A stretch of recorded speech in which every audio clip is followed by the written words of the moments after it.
ചേട്ടാ നമസ്കാരം. നമസ്കാരം. സെയ്ഫ് അലി ഖാൻ എന്നാണ് പുള്ളിയുടെ പേരെങ്കിലും പുള്ളി സെയ്ഫ് അല്ല എന്നാണ് പല ദേശീയ മാധ്യമങ്ങളും പറഞ്ഞുകൊണ്ടിരിക്കുന്നത്. സെയ്ഫ് മാത്രമല്ല സെയ്ഫ് അല്ലാത്തത്. സൽമാനും സെയ്ഫ് അല്ല, ഷാറൂഖും സെയ്ഫ് അല്ല, ഈ ഖാൻമാർ മൊത്തത്തിൽ സെയ്ഫ് അല്ല എന്നാണ് ബോളിവുഡിലെ ഒരു സംസാരം എന്ന് പറയുന്നത്. ഇവർക്കൊക്കെ ധാരാളം ഭീഷണികൾ ഉണ്ടായിട്ടുണ്ട്. ഇപ്പോൾ നമുക്ക് സൽമാൻ ഖാനെ എടുത്ത് നോക്കിക്കഴിഞ്ഞാൽ ബിഷ്ണോയ് സംഘം സൽമാൻ ഖാൻ വലിയ ഭീഷണി കൊടുത്തിട്ടുണ്ടായിരുന്നു. അപ്പൊ സെയ്ഫ് അലി ഖാന്റെ കാര്യത്തിലേക്ക് എത്തുമ്പോൾ സെയ്ഫ് അലി ഖാന് കുത്തേൽക്കുകയാണ്. സെയ്ഫ് അലി ഖാന്റെ വീട്ടിൽ മോഷണത്തിനായി വരുന്നു എന്ന് പറയുന്നു. സെയ്ഫ് അലി ഖാന്റെ വേലക്കാരിയെ കാണാൻ വന്നതാണെന്ന് പിന്നീട് പല മാധ്യമങ്ങളും പറയുന്നു.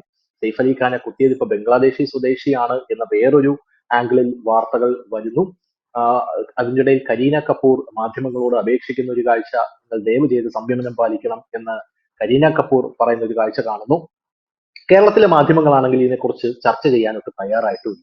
അല്ലെങ്കിൽ മുക്കിന് മുക്കിന് ഉത്തരേന്ത്യയിൽ എന്തെങ്കിലും കാര്യങ്ങൾ നടന്നു കഴിഞ്ഞാൽ കേരളത്തിലെ മാധ്യമങ്ങൾ അത് രാവിലെ മുതൽ രാത്രി വരെ ചർച്ച ചെയ്യുന്ന ഒരു കാഴ്ചയാണ് നമുക്ക് കാണാൻ സാധിക്കുന്നത്. പക്ഷേ സെയ്ഫ് അലി ഖാന്റെ കാര്യം വരുമ്പോൾ മാത്രം കേരളത്തിലെ മാധ്യമങ്ങൾ അതിൽ മൗനം പാലിക്കുക. ഞങ്ങൾ ന്യൂസ് ഇന്ത്യ മലയാളം അത് പോയിന്റ് എടുത്തത് അതിനകത്ത് ഒരുപാട് രാഷ്ട്രീയ മാനങ്ങൾ കൂടെ ഉള്ളത് കൊണ്ടാണ് നമ്മൾ ഇത് ചർച്ച ചെയ്യാനായിട്ട് എടുത്തത്. യഥാർത്ഥത്തിൽ എന്താണ് സെയ്ഫ് അലി ഖാന് സംഭവിച്ചത്?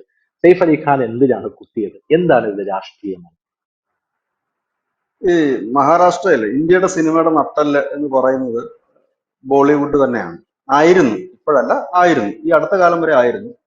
പക്ഷെ ഇപ്പോൾ ബോളിവുഡ് ഒന്നുമല്ല, അതിനെ ഇപ്പോൾ കോപ്പി വുഡ് എന്നാണ് ഇപ്പോൾ അറിയപ്പെടുന്നത്. അതായത് മറ്റ് ഭാഷകളിലുള്ള നല്ല ഹിറ്റായ സിനിമകൾ എടുത്തിട്ട് ഹിന്ദിയിൽ ഉം. ഡബ് ചെയ്യുകയോ ഇല്ലെങ്കിൽ ഹിന്ദിയിൽ നടന്മാർ അഭിനയിക്കുകയോ ചെയ്യുന്ന കോപ്പി വുഡാണ്. ഈ കോവിഡ് കാലം വന്നതോടുകൂടി ഈ ആളുകൾക്ക്, അതായത് ബീഹാറിലും ഉത്തർപ്രദേശിലും അടക്കമുള്ള ബോളിവുഡിന്റെ ആരാധകർക്ക് മലയാളത്തിലെ ഉൾപ്പെടെയുള്ള സിനിമകൾ കാണാനുള്ള സാഹചര്യം ഒരുങ്ങി. കാരണം വീട്ടിൽ തന്നെ നമ്മൾ ഇരിക്കുന്ന ഒരു സാഹചര്യം, മൊബൈൽ ഫോണിൽ കൂടെ എന്തും അവൈലബിൾ ആയിട്ടൊരു സമയം, OTT പ്ലാറ്റ്ഫോമുകളിലൊക്കെ ധാരാളം സിനിമ കാണാൻ തുടങ്ങിയപ്പോൾ ഈ തനിയാവർത്തനം പോലുള്ള സിനിമകൾക്കും വലിയ ആരാധകര് നോർത്ത് ഇന്ത്യയിൽ ഉണ്ടായ ഉം. ഒരു കാലഘട്ടമാണ്. അതോടൊക്കെ കൂടി തന്നെ ഈ ബോളിവുഡിന്റെ ഏതാണ്ട് ഒരു കഥ കഴിഞ്ഞു. ഒപ്പം തന്നെ ഈ തെലുങ്ക് സിനിമകൾ ഒരു പാൻ ഇന്ത്യൻ സിനിമകളായി മാറുന്നു. വലിയ അതെ. ആരാധകർ അവിടുത്തെ ചെറിയ, അത് ഏകദേശം അവിടുത്തെ തീർന്നു. എങ്കിലും ഈ ബച്ചന്റെ ഒരു കാലശേഷം, ഈ ധർമ്മേന്ദ്രയുടെ ഒക്കെ കാലശേഷം പിന്നീട് ഈ ബോളിവുഡ് അടക്കി ഭരിച്ചിരുന്ന ഒരു കാലഘട്ടം എന്ന് പറഞ്ഞ് ഖാൻമാരുടെ കാലഘട്ടമാണ്. സൽമാൻ ഖാൻ, ഷാരൂഖ് ഖാൻ, അമീർ ഖാൻ, സെയ്ഫ് അലി ഖാൻ എന്നിവരുടെ ഒരു കാലഘട്ടമാണ്. ഈ മുമ്പേ ഈ സിനിമാ ലോകത്തോടനുബന്ധിച്ച് തന്നെ എപ്പോഴും അതുമായിട്ട് റിലേറ്റ് ചെയ്ത് വരുന്ന ഒരു വാക്കാണ് അധോലോകം എന്നുള്ളത്.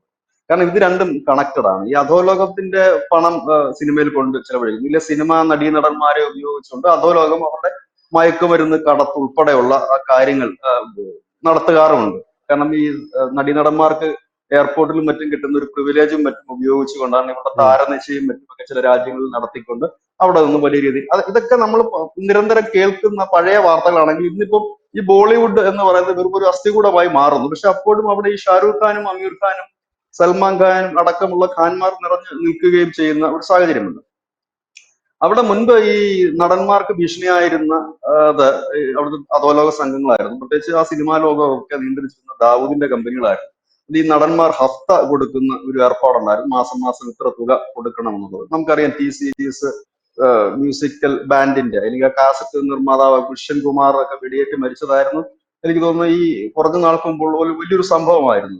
അത്രയും വലിയൊരു ബിസിനസ്സുകാരൻ മുമ്പേ വെടി, അത് അധോലോകമായിരുന്നു. അത് പിന്നെ പ്രവർത്തിച്ചു. അതിനുശേഷമാണ് ഈ ഖാൻമാര് പിന്നെ എന്തിലും ഏതിലും അഭിപ്രായം പറയുന്ന തരത്തിലേക്ക് ഖാൻമാര് മാറുകയാണ്.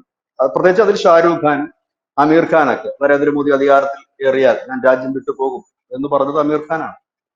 അങ്ങനെ ഖാൻമാർ രാഷ്ട്രീയത്തിൽ ഇടപെടുന്നു. അതായത് തങ്ങൾക്ക് ഇന്ത്യയിൽ ഉള്ള ജനങ്ങളുടെ ഒരു സ്വാധീനം, അത് സിനിമയിലുള്ള സ്വാധീനം മാത്രമാണ്, ആ ഹീറോയ്ക്ക് കിട്ടുന്ന കൈയടിയാണ്. അത് വെച്ചുകൊണ്ട് അവർ പല അഭിപ്രായങ്ങൾ പറയുന്നതോട് കൂടി ഇവർക്കെതിരെ ഒരു വിഭാഗം ഇന്ത്യയിൽ ഉരുത്തിരിഞ്ഞു വരുന്നു. സ്വാഭാവികമാണ്. ഇപ്പോൾ പൊളിറ്റിക്സിലേക്ക് ഇറങ്ങി അഭിപ്രായം പറയുന്ന നടന്മാർക്കെതിരെ പൊളിറ്റിക്കലായി തന്നെ തിരിച്ചടികൾ ഉണ്ടാകാം, അല്ലെങ്കിൽ തിരിച്ച് പറയും, മറുപടി പറയും. അതല്ലാതെ ഇപ്പോ നടന്മാരായിട്ട് തന്നെ ഇരിക്കുകയാണെങ്കിൽ അവരെ ആ രീതിയിൽ നമ്മൾ അംഗീകരിക്കും. നടന്മാർ പൊളിറ്റിക്സ് ആണ് പറയുന്നതെങ്കിൽ തീർച്ചയായിട്ടും അതിന് മറുപടി അവർ അർഹിക്കുന്നുമുണ്ട്. കാരണം പൊളിറ്റിക്സ് ആയിട്ടോ മതപരമായിട്ടോ പറയും. അപ്പൊ മതപരമായിട്ടും പൊളിറ്റിക്കലായിട്ടുമുള്ള ഇവരുടെ ചില സ്റ്റേറ്റ്മെന്റുകളാണ് വലിയൊരു പ്രതിഷേധത്തിനും ഇവർക്കെതിരെ ഒരു വലിയ ക്യാമ്പയിനിങ് ഒക്കെ തുടങ്ങുന്നതിന് കാരണമായിട്ട്. അതൊരു ഉം. യാഥാർത്ഥ്യവുമാണ്. അതിനെയാണ് ഈ ഇസ്ലാമോഫോബിയ ആണ് എന്ന് പറഞ്ഞുകൊണ്ട് ഈ ഖാൻമാരെ പിന്തുണയ്ക്കുന്ന കേരളത്തിലടക്കമുള്ള തീവ്ര ഇടതുപക്ഷ തീവ്ര മുസ്ലിം മാധ്യമങ്ങൾ കഴിഞ്ഞ കുറെ കാലമായി പറയുന്നുണ്ട്. ഷാരൂഖ് ഖാനെ വളഞ്ഞിട്ട് ആക്രമിക്കുകയാണ്, ഷാരൂഖ് ഖാന്റെ മകനെ അറസ്റ്റ് ചെയ്തു, മയക്കുമരുന്ന് കേസിൽ എന്നൊക്കെ പറയുന്നുണ്ടെങ്കിൽ, പക്ഷെ ഇപ്പൊ ഈ അടുത്ത കാലം നമ്മൾ കാണുന്ന കാഴ്ച ഷാരൂഖ് ഖാൻ BJP-യുമായിട്ട് അതിന്റെ നേതാക്കന്മാരുമായിട്ട് വലിയ ചങ്ങാത്തത്തിൽ പോകുന്ന ഒരു കാഴ്ചയാണ് കാണാൻ കഴിയുന്നത്. അമീർ ഖാൻ എല്ലാത്തിനോടും മാപ്പ് പറഞ്ഞു. അമീർ ഖാൻ ഇനി അത്തരത്തിൽ അദ്ദേഹത്തിന്റെ, എനിക്ക് തോന്നുന്നു, ദംഗൽ എന്ന് പറയുന്ന ഒരു ചിത്രം ഇറങ്ങി. ആ ഇറങ്ങിയതിനോടനുബന്ധിച്ച് ഒരുപാട് വിവാദമുണ്ടായി. അതിൽ അഭിനയിച്ച ആ ഒരു നായിക നടി ക്ഷേത്രത്തിൽ പോയതിന് ഈ അമീർ ഖാൻ വിമർശിച്ചു എന്ന് പറഞ്ഞിട്ടൊക്കെയായിരുന്നു ക്യാമ്പയിൻ. ഇതൊക്കെ ഉള്ളതാണോ സത്യമാണോ കള്ളമാണോ നമുക്കറിയില്ല. പിന്നീട് ഇതിനകത്തൊക്കെ സേഫായിട്ട് നിന്നൊരു ഖാൻ ഈ സെയ്ഫ് അലി ഖാൻ മാത്രമാണ്. വിവാദങ്ങളിലൊന്നും ചെന്ന് ചാടിയിട്ടില്ല. പക്ഷെ അദ്ദേഹത്തിന്റെ മകൾ പലപ്പോഴും ഈ തീവ്ര ഇസ്ലാമിസ്റ്റുകളുടെ ഒരു ഇരയായി മാറിയിട്ടുണ്ട്. ഈ സാറ അലി ഖാൻ എന്നാണ് അവരുടെ പേരെന്നാണ് എനിക്ക് തോന്നുന്നത്. അവര് കുറെ ഈ ഹിന്ദു ആഘോഷങ്ങളിലൊക്കെ പങ്കെടുക്കാറുണ്ട്. ഗണേശോത്സവം, അതുപോലെ ദുർഗാനവമിയൊക്കെ അവർ പോവുക മാത്രമല്ല, അവർ ഈ സെൽഫി എടുത്ത് അവരുടെ ഇൻസ്റ്റാഗ്രാമും സോഷ്യൽ മീഡിയ അക്കൗണ്ടിലും ഒക്കെ അവർ പോസ്റ്റ് ചെയ്യാറുമുണ്ട്. അവരതിൽ പറയുന്നത് എനിക്ക് അവിടെ ഒരു വല്ലാത്ത ഒരു അനുഭൂതി ഉണ്ടായി എന്ന് അവർ പറയുന്നുണ്ട്. അപ്പം എന്നാൽ ഈ സെയ്ഫ് അലി ഖാനും കരീന കപൂറും ഒക്കെ ഈ ഗണേശോത്സവത്തിൽ പങ്കെടുക്കുന്ന ചിത്രങ്ങളും ഒക്കെ പുറത്തു വന്നു. ഇതോടുകൂടി സെയ്ഫ് അലി ഖാൻ വലിയ രീതിയിൽ തന്നെ തീവ്ര ഇസ്ലാമിസ്റ്റുകൾ, പ്രത്യേകിച്ച് അദ്ദേഹത്തിന്റെ മകളെയൊക്കെ വലിയ രീതിയിൽ ആക്രമിക്കുന്ന ഒരു കാഴ്ച നമ്മൾ കണ്ടിട്ടുണ്ട്. അപ്പോ ആണ് ഈ സെയ്ഫ് അലി ഖാൻ കുത്തേൽക്കുന്നത്. ഒരു 4 ദിവസം മുമ്പ് കുത്തേൽക്കുന്നു. കുത്തേറ്റതിന് ശേഷം വലിയൊരു ദുരൂഹത നിലനിൽക്കുകയാണ്. കാരണം ദേശീയ മാധ്യമങ്ങൾ അടക്കം ഇതിനെക്കുറിച്ച് വലിയ വാർത്തകൾ ഒന്നും തന്നെ നൽകാൻ കഴിയാത്ത ഒരു സാഹചര്യം. ആകെ ഇതിനകത്ത് ഉള്ള ഒരു കമന്റ് എന്ന് പറഞ്ഞു കഴിഞ്ഞാൽ, അദ്ദേഹത്തിന്റെ ഭാര്യ കരീന കപൂർ വന്ന് പറയുന്നു, നിങ്ങളിപ്പോൾ ഗോസിപ്പ് പ്രചരിപ്പിക്കരുത്, അദ്ദേഹം സുഖം പ്രാപിച്ചു വരട്ടെ, സത്യം അറിയാമെന്ന് പറയുന്നു. അതൊരു കാര്യം. മുംബൈ പോലീസ് ആണ് എങ്കിൽ 311 എന്ന് പറയുന്ന ഒരു വകുപ്പ് ചേർത്തുകൊണ്ട് 310, 311 4 എന്ന് പറയുന്ന 2 വകുപ്പുകൾ ചേർത്തിട്ട് കേസ് മാത്രമാണ്, ഒരു FIR മാത്രമാണ് എത്തിക്കുന്നത്. ആ വകുപ്പ് എന്ന് പറഞ്ഞാൽ ഭവനഭേദനം, മുറിവേൽപ്പിച്ചിട്ട് മോഷണം നടത്താനുള്ള ഒരു ശ്രമം. ഈ 2 എണ്ണം അത് ഈ വേലക്കാരിയുടെയും ഭാര്യയുടെയും മൊഴി രേഖപ്പെടുത്തിക്കൊണ്ടാണ് ചെയ്തിരിക്കുന്നത്. ഇവിടെ എല്ലാം തന്നെ ഒരു ദുരൂഹത നിൽക്കുന്നു. ആ ദുരൂഹതയ്ക്ക് ഒരു വലിയ കാരണമുണ്ട്. കാരണം ഇദ്ദേഹം താമസിക്കുന്ന, അതിസമ്പന്നന്മാർ താമസിക്കുന്ന ബാന്ദ്രയിലാണ്. അതായത് വലിയ കോടീശ്വരന്മാർ. കാരണം ഇദ്ദേഹം സിനിമയിൽ വന്നില്ലായിരുന്നെങ്കിൽ പോലും കോടീശ്വരനായ ഒരു വ്യക്തിയാണ് ഈ സെയ്ഫ് അലി ഖാൻ എന്ന് പറയുന്നത്. രാജകുടുംബാംഗമാണ്, കോടികളുടെ ആസ്തിയുണ്ട്, സ്വന്തമായിട്ട് കൊട്ടാരമുള്ള ഒരു നടനാണ്. അദ്ദേഹം ഒരു സെലിബ്രിറ്റി ആകണമെന്നില്ല, അല്ലെങ്കിൽ പോലും അദ്ദേഹത്തിന് വലിയ ധനമുള്ള ഒരു വ്യക്തിത്വം കൂടിയാണ്. അദ്ദേഹം പൊളിറ്റിക്കലി ആയിട്ടോ അല്ലെങ്കിൽ അദ്ദേഹത്തിന് സ്റ്റേറ്റ്മെന്റുകളോ ഒന്നും സാധാരണഗതി വരാറില്ല. അദ്ദേഹം കരീന കപൂറിനെ വിവാഹം കഴിച്ചതായിരുന്നു എനിക്ക് തോന്നുന്നു കുറച്ചുകൂടെ ഒരു ചർച്ച ചെയ്യപ്പെട്ടൊരു വിഷയം എന്ന് എനിക്ക് തോന്നുന്നു. ഒരു ഹിന്ദു മുസ്ലിം അല്ലെങ്കിൽ അങ്ങനത്തെ ഒരു റിലേഷനും ഒക്കെ ആയിട്ട് അത് കണക്ട് ചെയ്ത് വരുന്നതും ഒക്കെ. അദ്ദേഹത്തിന്റെ ആദ്യ ഭാര്യ മരിച്ചു പോവുകയൊക്കെ. ഏതായാലും ഈ ബാന്ദ്രയിലുള്ള അദ്ദേഹത്തിന്റെ 12 നിലയുള്ള ഒരു ഫ്ലാറ്റാണ്, അദ്ദേഹത്തിന്റെ സ്വന്തമാണ് ഈ 12 നിലയിൽ. അത് മുഴുവൻ അദ്ദേഹത്തിൻ്റെതാണ്. 100 കോടി രൂപ വിലയാണ് ഈ ഫ്ലാറ്റ് എന്നാണ് പറയുന്നത്. ഇതിനകത്ത് 3 നിലകളാണ് ഈ സെയ്ഫ് അലി ഖാനും അദ്ദേഹത്തിന്റെ ഭാര്യയ്ക്കും മക്കൾക്കും വേണ്ടിയിട്ട് 3 നിലകൾ, 3 ഫ്ലോറുകൾ ആണ് ഉള്ളത്. അത് ഒരു ഫ്ലോർ ഗസ്റ്റുകൾക്ക് മാത്രമുണ്ട്. അദ്ദേഹത്തിന്റെ വീട്ടിൽ വരുന്ന ഗസ്റ്റുകൾക്ക് തങ്ങാനുണ്ട്. ഏതാണ്ട് 50-ൽ പരം പരിചാരകരുണ്ട്. അതീവ സുരക്ഷയുണ്ട്. നമുക്കറിയാം, വലിയ സുരക്ഷാ സംവിധാനമായിരിക്കും അത്രയുള്ള ഇടങ്ങളിൽ പോലും. നമുക്കറിയാം, ആ ഇടങ്ങളിൽ അത് കൂടാതെ ഈ വീടുകൾക്കൊക്കെ ഉള്ളത്. അവിടെയാണ് ഒരു അക്രമി അകത്ത് കയറുന്നു, ഇദ്ദേഹവുമായി കത്തിക്കുത്ത് നടത്തുന്നു. അതിനുശേഷം അത്യാഡംബര കാറുകൾ അനവധിയുള്ള സെയ്ഫ് അലി ഖാനെ കൊണ്ടുപോകുന്ന ഒരു ഓട്ടോറിക്ഷയിലാണ് അദ്ദേഹത്തിന്റെ മകൻ കൊണ്ടുപോകുന്നു. കാറുകളൊന്നും റെഡി ആയില്ല അപ്പോഴെന്നാണ് പറയുന്നത്, അറിയില്ല നമുക്ക് അതിനെ കുറിച്ചൊന്നും. ഏതായാലും 2 കിലോമീറ്റർ അടുത്തായിരുന്നു ഹോസ്പിറ്റൽ. അവിടത്തേക്ക് ഓട്ടോയിലെത്തുന്നു. അത് കഴിഞ്ഞ് ഓട്ടോക്കാരന്റെ ഒരു സ്റ്റേറ്റ്മെന്റ് പുറത്തു വരുന്നു. അദ്ദേഹം പറയുന്നു, എനിക്കറിയില്ലായിരുന്നു ഇത് സെയ്ഫ് അലി ഖാനാണെന്ന്, പിന്നീട് അറിഞ്ഞു എന്നൊക്കെ പറഞ്ഞ് അദ്ദേഹത്തിന്റെ സ്റ്റേറ്റ്മെന്റ് വരുന്നു. ഇതിനപ്പുറത്തേക്ക് യാതൊരുവിധ കഥകളുമില്ല. അപ്പോഴേക്കും നമ്മുടെ മാധ്യമങ്ങൾ, പ്രത്യേകിച്ച് ഈ തീവ്ര ഇടതുപക്ഷ ഇസ്ലാമിസ്റ്റ് മാധ്യമങ്ങൾ കഥ പനയാൻ ആരംഭിച്ചു. അവര് ഇതിനെ കൂട്ടിക്കെട്ടിയത് സൽമാൻ ഖാന്റെ വധഭീഷണിയുമായിട്ടാണ്. ധനുഷ് നേരത്തെ സൂചിപ്പിച്ച കണക്ക് വിഷ്ണോയോ ഗ്രൂപ്പിന്റെ വധഭീഷണിയുള്ള സൽമാൻ ഖാനുമായി കൂട്ടിക്കെട്ടിക്കൊണ്ട് സെയ്ഫ് അലി ഖാൻ സേഫ് അല്ല, അതായത് ഈ മുസ്ലിം നടന്മാർക്കെതിരെ കഴിഞ്ഞ കുറെ കാലമായിട്ട് വലിയ രീതിയിലുള്ള ഹെയ്റ്റ് ക്യാമ്പയിൻ നടക്കുന്നു, അതിന്റെ ഭാഗമായിട്ടാണ് ഈ ആക്രമണം നടക്കുന്നത് എന്നൊക്കെ വലിയ രീതിയിലുള്ള വാർത്തകൾ പ്രചരിച്ചുകൊണ്ടേയിരുന്നു. അപ്പോൾ തന്നെ ഈ ഒരു മോഷണം വെറും ഒരു മോഷണം ആകില്ല. കാരണം ഈ ബോളിവുഡ് നമ്മുടെ സിനിമാ മേഖലയുടെ ഒരു നട്ടലാണ് ഇന്ത്യയുടെ. രണ്ടാമത്തെ കാര്യം, ഒരു ദേശീയ ശ്രദ്ധ ആകർഷിച്ച ഒരു സംഭവമാണ് നടന്നിരിക്കുന്നത്. ഒരുപാട് ദുരൂഹതകൾ അതിന് പിന്നിലുണ്ട്. അങ്ങനെ ഈ ചർച്ചകൾ കൊഴുക്കുമ്പോഴാണ് ഇന്നലെ ഛത്തീസ്ഗഡിൽ വെച്ച് ഇതിനകത്ത് പ്രതിയെ പിടിയിലാകുന്നത്. അതിനു മുമ്പ് പലരെയും കസ്റ്റഡിയിൽ എടുത്തു, എങ്കിൽ ചോദ്യം ചെയ്ത് വിട്ടയച്ചു.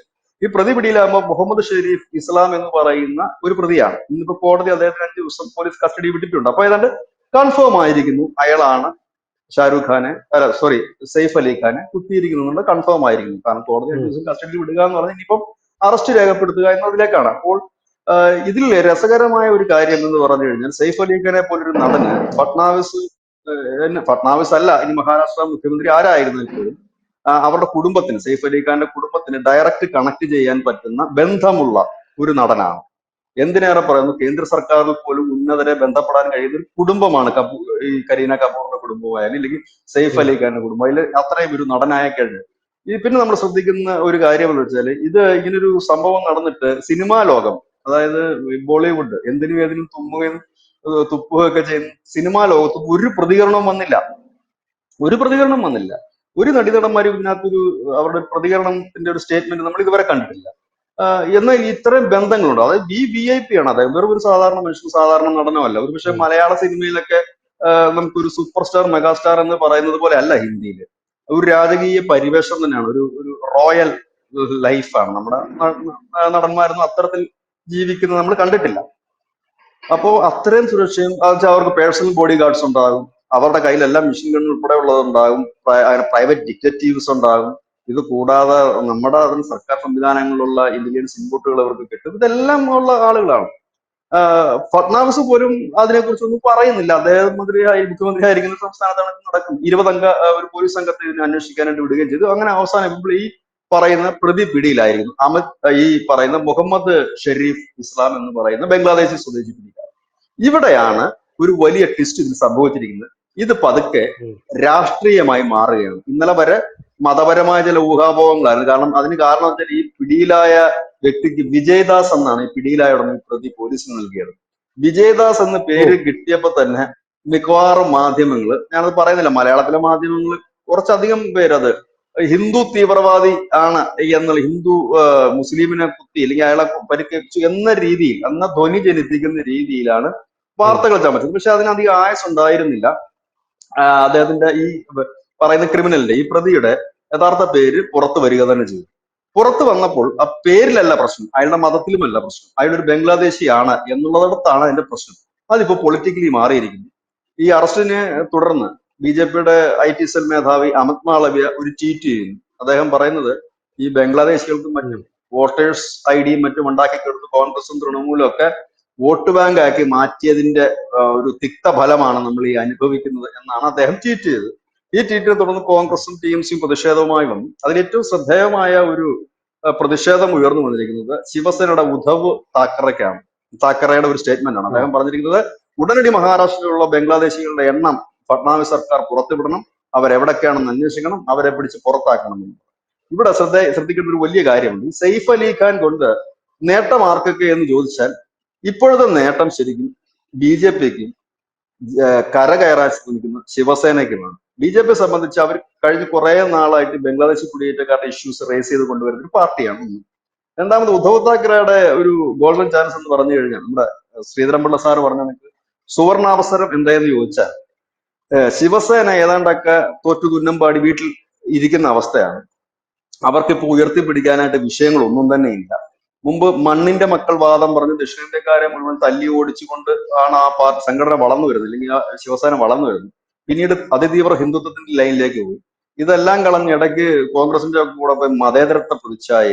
ഇപ്പം എന്താ പറയുന്നത് വെച്ചാൽ, ഒന്നും പറയാനുമില്ല, ചെയ്യാനുമില്ല. അങ്ങനെ അണ്ടികളഞ്ഞ അണ്ണാനെ പോലെ ഇരിക്കുന്ന ഒരു അവസ്ഥയിൽ ഇരിക്കുന്ന ശിവസേനയുടെ മുമ്പിലേക്ക് കിട്ടിയ ഏറ്റവും വലിയ തുറുപ്പുചീട്ടാണ് ഈ ബംഗ്ലാദേശി പൗരൻ വന്നു ഈ സെയ്ഫ് അലി ഖാനെ ആ കുത്തി എന്നുള്ളത്.